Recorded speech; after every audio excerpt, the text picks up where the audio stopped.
மீனா வண்டியை நீங்க தானே சொன்னீங்க?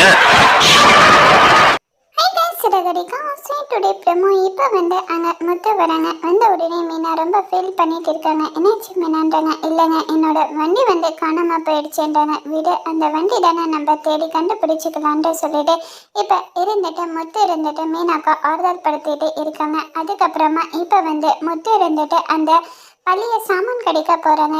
வண்டி எங்க மரியாதையாக சொல்லிடுங்க, என் வண்டி இல்லாமல் நான் இங்கேருந்து கிளம்ப மாட்டேன்ட்டு சொல்லிட்டு அந்த பசங்க கிட்ட அடித்து கேட்டுட்டு இருக்காங்க. எங்கள் வண்டி எல்லாம் இல்லைன்றாங்க. முத்து பயங்கரமாக கோவத்தில் அடிக்கிறாங்க. அடித்த உடனே அவங்க உண்மையை சொல்லிடுறாங்க. இது சிந்தாமணி எடுத்துகிட்டு இருந்த வண்டி தானேன்ட்டு சொல்லிட்டு இதை கேட்டு பயங்கரமாக ஷாக் ஆகுறாங்க. இப்போ சிந்தாமணியை பார்க்க போகிறாங்க. என்ன, என் பொண்டாட்டி வண்டியை எடுத்துகிட்டு நீ வந்து ஆட்டம் போடுறியா? உன்னோட வண்டியை வந்து இப்போ இல்லை, நீ என்ன செய்ய முடியுமோ செஞ்சுக்கொண்டு சொல்லிட்டு சிந்தாமணி கிட்ட சவால் விட்டுட்டு அங்கேருந்து வராங்க. இந்த விஷயத்த வந்து மீனா கிட்ட சொல்கிறாங்க. இதை கேட்டு ரொம்ப ஹாப்பி ஆகுறாங்க.